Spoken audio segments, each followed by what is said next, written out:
जय हिंद। समझते हैं हम लोग कि हवा में तो ऑक्सीजन है, बावजूद हमें ऑक्सीजन सिलेंडर की क्या जरूरत है, और इन ऑक्सीजन सिलेंडर के लिए एक क्रायोनिक टैंकर की क्यों जरूरत पड़ती है, और इन्हें आप सुन रहे होंगे कि ग्रीन कॉरिडोर से लाया जा रहा है। और साथ ही जाइडस कैडिला ने कौन सी कोरोना की वैक्सीन बना ली है, और नेजल स्प्रे कौन सा है जो कोरोना को 90% से ज़्यादा मात्रा में उसका वायरल लोड को कम कर देता है। देखिए, हमारे यहाँ ऑक्सीजन अभी सबसे बड़ी किल्लत हो गई है, बेड खाली है लेकिन ऑक्सीजन ही नहीं है। और ये वाला जो कोरोना है ये फेफड़ों को उतना नुकसान 2 दिन में कर दे रहा है जितना पहले वाला कोरोना 7 दिनों में करता था। यानी 2 दिन में आप सोचे कोरोना है, इवन रिपोर्ट आते आते कि आप क्रिटिकल हो जा रहे हैं। तो ऑक्सीजन की बहुत दिक्कत है। हमारे देश में ऑक्सीजन की कोई कमी नहीं है। हमारे देश में समस्या है उसे ट्रांसपोर्टेशन का कोई चेन नहीं बना हुआ है कि हमें वहां से लाना कैसे है।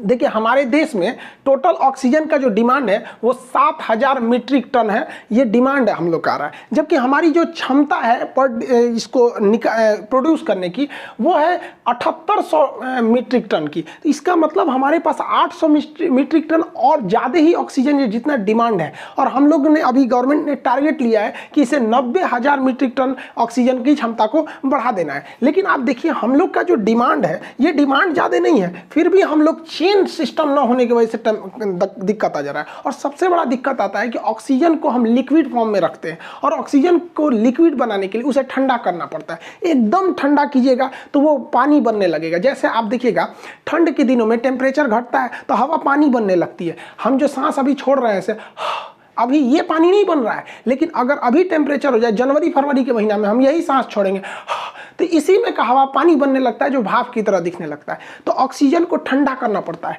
ऑक्सीजन -183 डिग्री रखिएगा तो भाप ठंडा होगा, तो एकदम एक्यूरेट तो उतना नहीं रखना है, थोड़ा और ठंडा करना पड़ता है। तो लगभग -185 डिग्री सेल्सियस पर इन बड़े बड़े प्लांट से बनने वाले ऑक्सीजन को फिर इतना ठंडा करके ले जाया जाता है। इसका ट्रांसपोर्टेशन बहुत ही टफ होता है।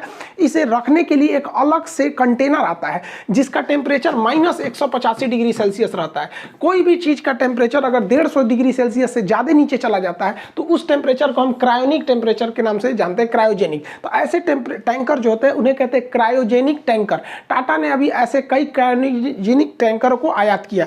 इसके बाहर एक कूलिंग सिस्टम लगा होता है जो इस ट्रक को, ये ट्रक चल रही है, ये ऐसे नॉर्मल टंकी की तरह नहीं होता है, इसे यह ठंडा कर रहा होता है ताकि ये लिक्विड के फॉर्म में ही रहे। इसके बाद जो चुनौती आती है, हमारे पास अभी एट ए टाइम इतने ज्यादा टैंकर जो थे क्रायोनिक टैंकर नहीं थे, तो हम लोगों ने कई सारे क्रायोनिक टैंकर सिंगापुर से मंगाया है, कई टाटा ने विदेशों से मंगाया है। और हमारे जो क्रायोनिक टैंकर जो थे, जो बचे थे, तो पता चलता है कुछ राजस्थान में है, कुछ केरल में, कोई इधर उधर बिखरे हुए हैं।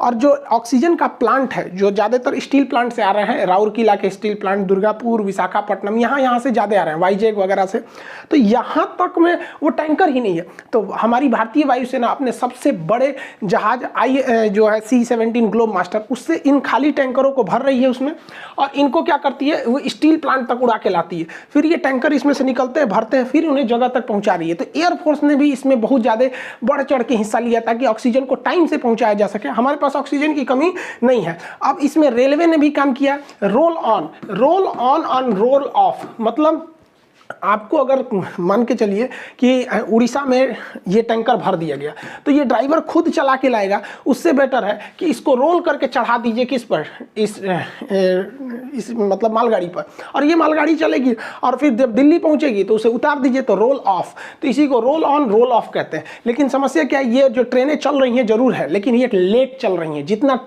जिस हिसाब से चलना चाहिए उतने उस हिसाब से नहीं चल पा रही हैं ये ट्रेनें। तो इसमें भी थोड़ा सुधार की जरूरत है यहाँ पर। हालांकि ये बहुत ज्यादा है, ये लेट भले चलती बट एक बार में बहुत ज्यादा ऑक्सीजन पहुंचा देती है, पूरा इसके ऊपर टैंकर ही लगा रहता है। तो रेलवे की भी ये अच्छी भूमिका है। इसमें आप सुन रहे होंगे कि अरविंद केजरीवाल ने भी वो मोदी जी के साथ जो मीटिंग थी उसमें कहा था कि उन्होंने कि ऑक्सीजन की जो सप्लाई आ रही है उसके लिए हमें ग्रीन कॉरिडोर बनाना पड़ेगा। देखिए, ग्रीन कॉरिडोर क्या होता है, एक ऐसा सड़क की कल्पना कीजिए, मतलब वहां पर पुलिस क्या करती है, पुलिस और ट्रैफिक पुलिस मिलकर पूरे सिग्नल को ग्रीन कर देते हैं, और जो इमरजेंसी वाली चीज रहती है उसको उसी रास्ते से निकालते हैं। मान के चलिए 4 लेन की सड़क है तो किसी एक लेन को वो ग्रीन कर देंगे, और उसमें जो एम्बुलेंस है या फिर जो ऑक्सीजन आ रहा है उसको उसी रास्ते से ले जाएंगे। उसको जितना दूर चाहे वो दिल्ली से कलकत्ता जाए, उसे रेड सिग्नल नहीं मिलने वाला है, क्योंकि ट्रैफिक पुलिस और पुलिस दोनों लगी हुई है इसको जल्दी ले चलो, जल्दी ले चलो। तो इसी को कहते हैं ग्रीन कॉरिडोर। तो ग्रीन कॉरिडोर से अगर ऑक्सीजन आएगा तो जाम में नहीं फंसेगा। ऐसे बहुत सारे ऑक्सीजन जाम में फंस गए थे। अक्सर ऐसा होता है ग्रीन कॉरिडोर का प्रयोग हार्ट ट्रांसप्लांट के लिए करते हैं। दूसरे शहर में हार्ट है, यहाँ ऑपरेशन हो रहा है, अब पता चला हार्ट आ गया, 2 दिन जामे में फंस गया तो दिक्कत होगा। इसलिए अक्सर आप सुनते होंगे ये ट्रैफिक पुलिस और पुलिस के मिलने से 4 घंटे में पहुंचाया गया। तो इसी को कहते हैं हम लोग ग्रीन कॉरिडोर। तो ऑक्सीजन के लिए जरूरी है, गवर्नमेंट इसे बना भी रही है। ऑक्सीजन उत्पादन क्षमता को और बढ़ाने के लिए सरकार जर्मनी से लगभग 25 ऐसे पोर्टेबल जो डायरेक्ट उठ के आ सकते हैं सब ऑक्सीजन मेकर फैक्ट्री लगा रही है। मतलब एक छोटे से मशीन होते हैं, ये ऑक्सीजन को बनाते रहते हैं, बहुत जल्दी जल्दी बनाते रहे, हवा के ही ऑक्सीजन को सेपरेट करके हमें दिया जाता है वो वाला ऑक्सीजन। डीआरडीओ ने जो भारतीय सेना के लिए जो अपना ऑक्सीजन सिलेंडर बनाया था, ये भी भारतीय सेना ने, मतलब ये डीआरडीओ अब हॉस्पिटलों को भी दे रहा है। इसमें एक फायदा ये होता है ना कि अगर आप इससे इस मास्क को अगर लगाते थे तो ये ऑटोमेटिक होता है, कितना ऑक्सीजन बढ़ाना है कितना घटाना है, इसमें नर्स वगैरह की जरूरत नहीं पड़ती है। तो डीआरडीओ भी इसमें महत्वपूर्ण भूमिका निभा रहा है, जर्मनी से ये आयात किया ही जा रहा है। अभी देखेंगे हमारे यहाँ एक और समस्या आ गया है, जो ऑक्सीजन की खाली सिलेंडर होता है ना, ये लोहा वाला, ये सिलेंडर का शॉर्टेज कर गया है। लोग इसको रख रख के घर में रख लिए कि हम कभी बीमार पड़ेंगे तो हम अपने लिए रखेंगे, ये है वो शॉर्टेज पड़ गया। इसका ब्लैक रेट जा रहा है, 600-700 रुपये में मिलने वाला सिलेंडर 20,000-30,000 में मिल रहा है यहाँ पर। इतना ज़्यादा इसकी क्राइसिस हो गई है इस सिलेंडर की। और इसी में क्या कहा जाता है, मतलब एक तो और समस्या समझिए, आप पिछले हफ्ते देखे होंगे कि नासिक में जो ऑक्सीजन सिलेंडर ले जाने वाला टैंकर था, यही लीक कर गया और लीक करने से 20 से 22 लोग की मृत्यु हो गई। कई लोग सोच रहे हैं कि जहरीला होता है क्या, नहीं भैया, ये लीक करके उड़ गया। तो ऑक्सीजन जो मरीज को मिलना चाहिए मिला ही नहीं, ऑक्सीजन की कमी से मरीज छड़फड़ा के मर गया बेचारा यहाँ पे। तो कभी कभी किस्मतों ससुरा खराब रहता है, कहते हैं ना किस्मत खराब रहे तो ऊँट पे बैठे आदमी को कुत्ता काट लेता है। बताइए ये जो बीमारी अलगे है वो में से ऑक्सीजन लीक कर गया। भारत में केरल एक ऐसा राज्य है जिसके पास ऑक्सीजन बहुत ज़्यादा मात्रा में बच गया है। केरल, याद कीजिए, भारत का पहला राज्य था जिसमें कोरोना के सबसे पहले मरीज देखे गए थे। वहीं से यहाँ पे, मतलब भारत में स्टार्टिंग इसी एरिया से हुई थी भारत में। केरल इस चीज़ को समझा और वो अपने यहाँ ऑक्सीजन प्लांट को बैठाना चालू किया, ऑक्सीजन का चेन बैठाया, पूरी तरह से सिस्टम, इकोसिस्टम बना लिया वहाँ पर। आज के वक्त में जो केरला है वो 200 मीट्रिक टन ऑक्सीजन प्रोड्यूस कर रहा है, जबकि उसकी कुल डिमांड केरला की महज 90 मीट्रिक टन है। यानी वो दुगना से भी ज़्यादा ऑक्सीजन एक्स्ट्रा रखा हुआ है, दूसरे राज्यों को दे रहा है। इवन उसने अपनी हॉस्पिटल सुविधा को बढ़ाया, उसके पास जितनी ज़रूरत है उससे 9 गुना ज़्यादा आईसीयू बेड है, जितना ज़रूरत है उससे 9 गुना ज़्यादा वेंटिलेटर है। तो इस मामले में केरल आगे है। जानते हैं क्यों? क्योंकि केरल की साक्षरता दर ज़्यादा है, वहाँ लोग एजुकेटेड ज़्यादा है। यही फ़ायदा होता है एजुकेशन का। और एजुकेशन नहीं रहेगा ना तो उल्टा सीधे चीज़ों में हम लोग उलझ के रह जाएंगे। उत्तर प्रदेश में देखेंगे, नोएडा में एक ऑक्सीजन प्लांट लगा हुआ है, बट उसको पर्यावरण विभाग से एनओसी नहीं मिला है, नो ऑब्जेक्शन सर्टिफिकेट। अरे यार, पर्यावरण वालों को भी समझ में नहीं आता, यहाँ आदमी मर रहा है तुमको वहाँ एनओसी भागा जा रहा है। यहाँ पे गवर्नमेंट को भी देखना चाहिए, जो प्लांट एनओसी से अटके हुए हैं उनको फाइनल कराए। केजरीवाल और मोदी जी के बीच में जो बात हो रही थी उसमें देखे होंगे कि गवर्नमेंट ने बहुत सारे पैसे दिए थे, लेकिन वो कंपनी उसको लगाई ही नहीं। तो इस पर भी तो निगरानी रखना जरूरी है, वरना ऐसे ही विकट परिस्थिति आएंगे। देखिए, मरीज को ऑक्सीजन सिलेंडर क्यों दिया जाता है? हम लोग जो हवा में सांस लेते हैं तो हवा में 71% हमारा नाइट्रोजन है, जो हमारे सांस के काम में नहीं आता है। 21% ऑक्सीजन है, यही काम में आता है। तो हम लोग जो सांस लेते हैं वो 21% ही ऑक्सीजन लेते हैं, जिसमें छोड़ते हैं लोग तो 16% ही छोड़ते हैं, यानी 4% के आसपास में वो CO2 में बदल जाता है। तो यही ऑक्सीजन का हमको काम है 21%। लेकिन जब हमारा शरीर स्वस्थ रहता है ना तो हम 21% में काम चला लेते हैं, चलो ना यार कोई दिक्कत नहीं है यहाँ पे। लेकिन जब हमारे फेफड़े काम करना बंद करने लगते हैं, स्थिति खराब हो जाती है, तो ये 21% काम नहीं आता है। तो एक मशीन द्वारा इसमें से क्या किया जाता है ना, ऑक्सीजन लिया जाता है, नाइट्रोजन छाट दिया जाता है, धूल कण को छाट दिया जाता है, हर चीज छाट दिया जाता है। और जो 21% ऑक्सीजन मिल रहा था उसमें से पूरा का पूरा छान के और 98% वाला ऑक्सीजन भर देते हैं। 98%, इसमें ज़्यादा मात्रा में ऑक्सीजन है। अब वही हवा में, खुले हवा में सांस ले रहे हैं तो कितना, 21% के आसपास में ऑक्सीजन जाएगा आपका, और वही ऑक्सीजन सिलेंडर में सांस लेंगे तो 98% जाएगा। तो सोचिए, ये एक ऐसे समझिए, इस चाय में कम चीनी मिली है, इस चाय में ज़्यादा चीनी मिली है, इस तरह से आप समझिए यहाँ पे। तो ये क्या है कि पेशेंट मरीज भी है ना तो उसको 98% मिल रहा है तो काम चल जाता है उसका। ये ऑक्सीजन सिलेंडर, ये इसी वजह से मरीजों में इसकी डिमांड ज़्यादा बढ़ जाती है। ऑक्सीजन का लेवल जब आप पल्स ऑक्सीमीटर से नापते हैं और आपका ऑक्सीजन लेवल अगर 94 से नीचे जाता है, 94% से नीचे, तो आपका ऑक्सीजन ऑक्सीजन की ज़रूरत होती है, लेकिन ऐसा नहीं है कि 92 या 90 आ गया तुरंत आप ऑक्सीजन पे बैठिए। इसके लिए प्रोन पोजीशन का यूज़ कर सकते हैं। प्रोनिंग पोजीशन बहुत पहले से चलता आ रहा है। देखिए हमारे फेफड़ों के जो बीच के हिस्सा होता है वो काम नहीं करता है जनरली, वो ऐसे एक्स्ट्रा में पड़ा रहता है, लेकिन जब हम प्रोन पोजीशन पे करते हैं तो उस पर लोड पड़ता है और वो भी काम करने लगता है। इसके लिए क्या करना चाहिए, इंसान को उल्टा लेट जाना चाहिए और सीने के पास तकिया लगा लेना चाहिए। देखिए ये लेटा है, सीना के पास तकिया लगा दीजिए, आधा घंटा तक ऐसे करना चाहिए। इसके टोटल 4 स्टेप होते हैं। एक उल्टा लेट जाइए, सीने के पास तकिया लगा लेते हैं आप, तो जब तकिया लगाते हैं तो वो जो फेफड़े का वह हिस्सा था जो काम नहीं कर रहा था वो भी पूरी अच्छे से एक्टिव हो जाएगा, जो रिजर्व में बचा हुआ था, तो ऑक्सीजन लेवल आपका बढ़ जाएगा। इसका एक और भी होता है प्रोन पोजीशन का, जैसे एक तो ऐसे तो पूरा उल्टा लेट गए और करवट भी घूम के लेट सकते हैं। एक बार इस करवट में, याद रहे करवट जब रखिए दोनों हाथ उसी साइड में रहे, फिर दूसरे करवट में दोनों साइड उस साइड में रहे। उसके बाद आप पीछे तकिया लगा के बैठ भी सकते हैं। चौकी पे ही जो लेटे हैं उस पे ही आप क्या कीजिए, जैसे आदमी दीवार से टेक लेता है ना, वैसे वहां पर आप तकिया से टेक ले सकते हैं। इसे प्रोनिंग कहते हैं। इससे ऑक्सीजन लेवल बढ़ जाता है और रियल में भी बढ़ जाता है। तो जिन लोगों के पेशेंट में 92 है 90 है वो इसका प्रयोग करेंगे आधा घंटा सुबह और आधा घंटा शाम, तो आपका ऑक्सीजन लेवल वैसे भी आपका नॉर्मल पे आ सकता है। यहाँ पे भारत के सामने एक और विकट परिस्थिति आ गई है वैक्सीनेशन को लेकर। हमें वैक्सीनेशन को अगर पूरा टारगेट के हिसाब से करना है तो हमें 13 करोड़ डोज वैक्सीन के हर महीने चाहिए होंगे, जो कि अभी बन रहा है 6 करोड़ के आसपास। वो तभी पॉसिबल है जब अमेरिका जो लगा प्रतिबंध दवाओं के जो उसके जो लगते हैं सामान वगैरह उसके पे प्रतिबंध नहीं हटाएगा अमेरिका, तो वो डोज बनाना मुश्किल हो जाएगा। और जो बाइडेन ने कह दिया कि हम उस प्रतिबंध को नहीं हटाएंगे। ये लोग अमेरिका वाले हमेशा ऐसे ही करते हैं, इनसे हथियार वगैरह, इसलिए भारत को भी देखिएगा ना, इनसे बहुत वैसे चीज़ें ही खरीदता है जिसके बार बार जरूरत नहीं पड़ी। ये भूल गए जब डोनाल्ड ट्रंप थे तो हम लोगों ने यहाँ से हाइड्रोक्सी क्लोरोक्विन दिया था, वो कह रहे थे कि नहीं देंगे तो इसका जवाब देना पड़ेगा।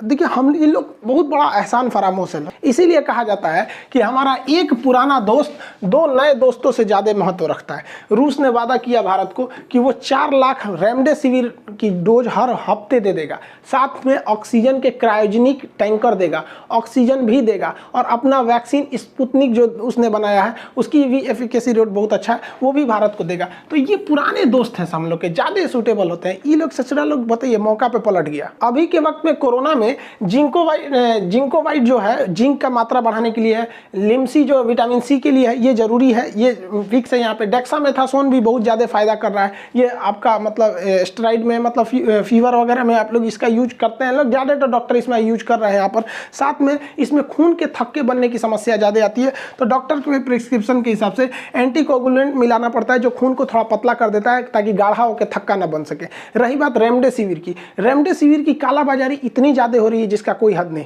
जबकि रेमडेसिविर कोई रामबाण नहीं है।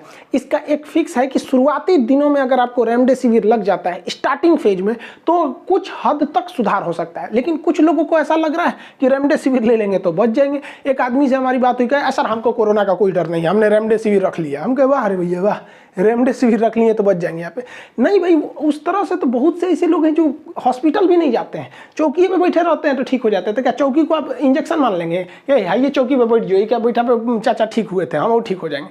ये इलाज है लेकिन 100% नहीं है, कुछ में ही ये रेमडेसिविर काम कर रहा है। इस बीच भारत की अव्वल दवा निर्माता कंपनी जाइडस कैडिला, इसने एक अपनी दवा को बताया है। उस दवा का नाम है वीराफिन। हालांकि ये वीराफिन बहुत पुरानी दवा है। ये देखिए हमारे शरीर में क्या होता है कि वायरस को मारने के लिए इंटरफेरॉन अल्फा नामक सेल बनते हैं, लेकिन जब हम कमजोर होते हैं तो वो इंटरफेरॉन अल्फा नामक सेल नहीं बन पाते हैं। तो अगर हमारे शरीर में इंटरफेरॉन रहेगा तो वो जल्दी से मार देगा वायरस को। इसलिए जाइडस कैडिला ने ये हेपेटाइटिस के वायरस को मारने के लिए पेगिलेटेड इंटरफेरॉन अल्फा 2b नामक दवा बनाया था। इसी पेगिलेटेड इंटरफेरॉन अल्फा 2b जो है ये इंटरफेरॉन अल्फा की मात्रा को बढ़ा देता है, तो इसका नाम वो जनरली में वीराफिन रखा गया।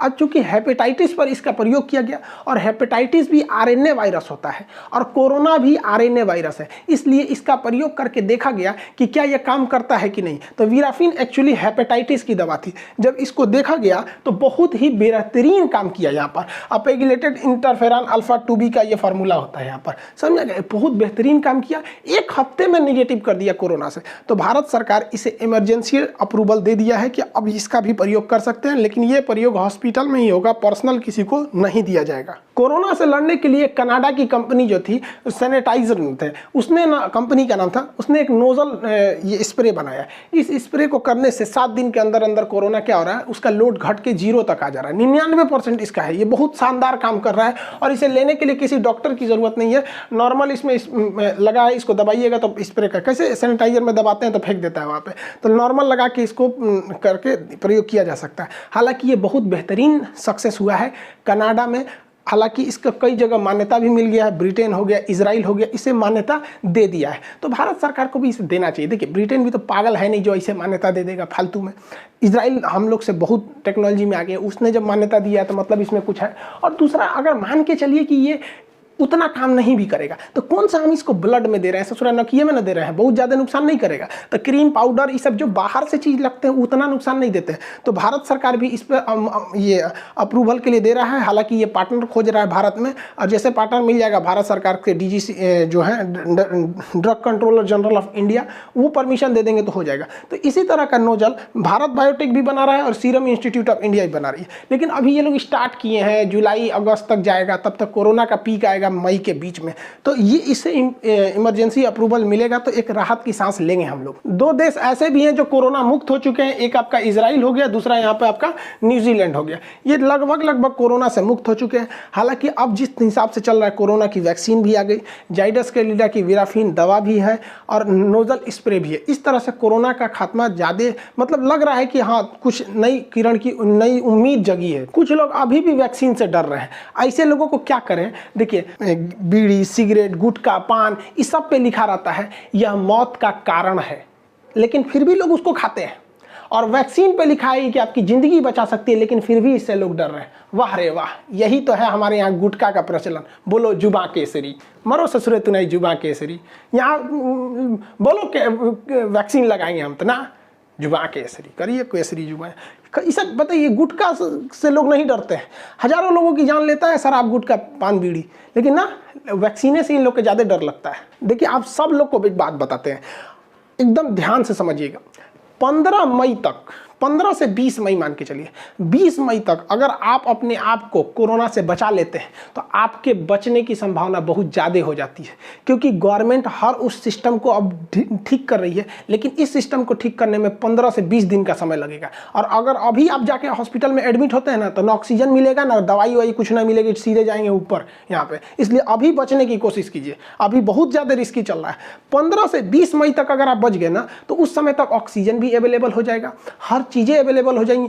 नोजल स्प्रे का हो सकता है कि उस समय तक अप्रूवल भी मिल जाए यहाँ पे। लेकिन अगर इधरे लापरवाही कर देंगे ना, तो फिर समझ जाएंगे। जिनको कोरोना हुआ है ना, अब देखिए कितना भयानक त्राहिमाम मचा हुआ है। लग रहा है शमशान घाट तो लग रहा है जैसे दिवाली है वहाँ पर, इस तरह से हो गया। तो कैसे भी हाथ जोड़ के कह रहे हैं, बबू भैया दादा जो हैं आप लोग, जहाँ बड़ा लोग वही जा रहा, ढेर छटपटेला की जरूरत नहीं है। कई जना के बुझाता कि कोरोना कुछ ना, जिनका जाके देखा हॉस्पिटल में का हाल भइल बा। तो सब लोग को कहते हैं भाई साहब बस 15। वैसे भी आप देखिए, हम अपने चैनल पे कोई भी बात को पूरी तरह से रिसर्च करने के बाद ही बताते हैं, इसलिए बता रहे हैं। नहीं, अगर नहीं सुधरेंगे तो पर डे भारत में 5 से 6 लाख कोरोना के मरीज मिलने लगेंगे। इसलिए थोड़ा दिन और संभल के रहिए। अमीर आदमी को कोरोना से डर लगता है, बेचारा गरीब इंसान को लॉकडाउन से डर लगता है। बेचारा की रोजी रोटी चली जाती है, डेली कमाने वाले हैं लोग, उनका कमाई भी बंद हो जाता है। हालांकि इन अमीरों ने बहुत सारे योगदान भी दिए हैं, चाहे वो वेंटिलेटर हो, ऑक्सीजन के टैंक हो, या अपनी फैक्ट्री से ऑक्सीजन हुआ हो, या बहुत ही मोटे रकम में इन्होंने दान भी दिया है। ऐसा नहीं है कि ये लोग नहीं है, बहुत बेहतरीन। हाँ, वैसे ही लोगों ने दान नहीं दिया जो विदेशी कंपनियां भारत में है, उन लोगों ने पैसा वैसा नहीं दिया है। इसलिए अपने स्वदेशी पर ज़्यादा बल दीजिए। अब सरकार के लिए कुछ सुझाव देखिए।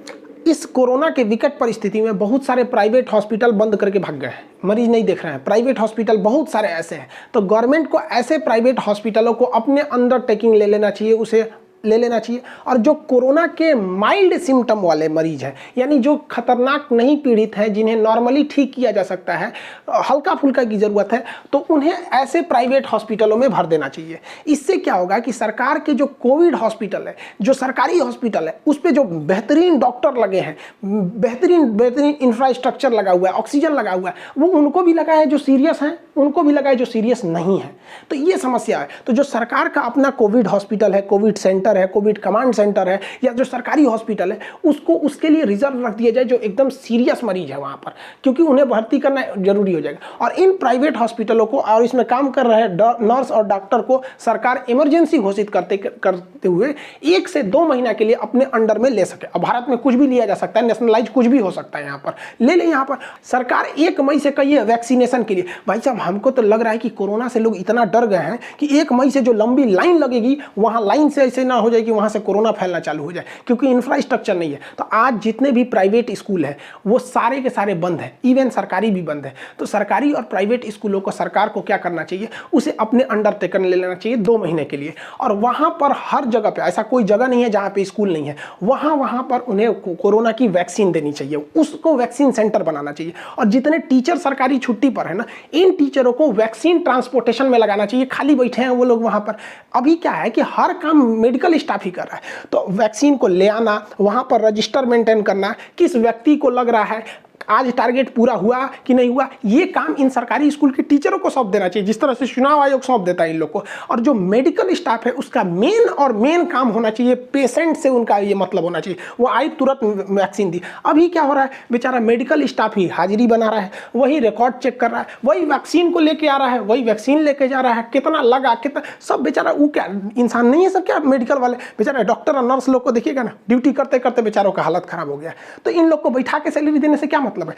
इससे क्या है कि कई जगह वैक्सीन सेंटर हो जाएंगे और हम लोग बहुत जल्दी वैक्सीनेशन कर सकते हैं यहाँ पर। अभी क्या है कि बड़े से पंचायत एरिया में एक तो छोटा सा वैक्सीन है, उसमें बेचारे स्टाफ भी है, तो इनका यूटिलाइज करना बहुत ज़्यादा जरूरी है, वरना एक जगह बनाएंगे तो वहाँ से कोरोना फैलने लगेगा। हम भारत सरकार के तथा सारे राज्यों से हम ये अपील करते हैं, विनती करते हैं कि जितने भी मेडिकल स्टाफ हैं उन्हें केवल कोरोना के इलाज में लगाइए।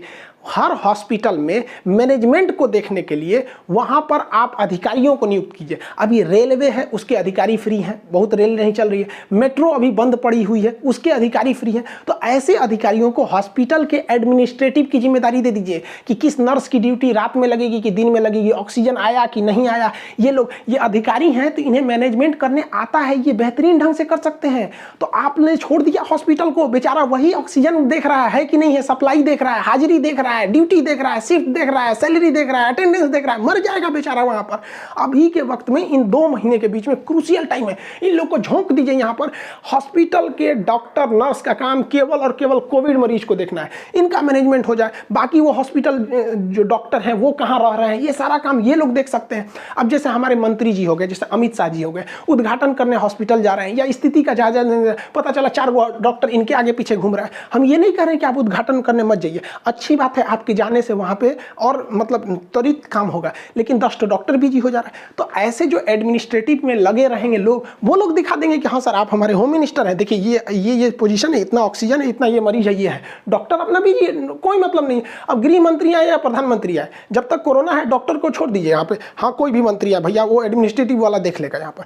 और साथ ही कौन सा काम हुआ कि नहीं हुआ, जैसे कितना ऑक्सीजन चला है, वो पहुंचा कि नहीं पहुंचा, कितना डिमांड है, बैकअप में कितना बचा है, मरीजों की संख्या कितनी है, मरीज एडमिट हो रहा है कि नहीं हो रहा है, इस सब की जांच के लिए भी ना रिटायर्ड जजों को नियुक्त करना चाहिए और उनके अंडर में देना चाहिए। क्योंकि रिटायर्ड जो जज होते हैं, चाहे वो डिस्ट्रिक्ट के हों या हाई कोर्ट के हों, ईजिली अवेलेबल हैं हर जगह पे, उन्हें अगर ये सौंप देंगे तो उन्हें बेहतरीन ढंग से एडमिनिस्ट्रेटिव के काम आता है और कोई जज से ऐठेगा भी नहीं वहाँ पर। यहाँ पे तो हमारे यहाँ कुछ हो नहीं रहा है ना, तो यूटिलाइज नहीं कर पा रहे हैं।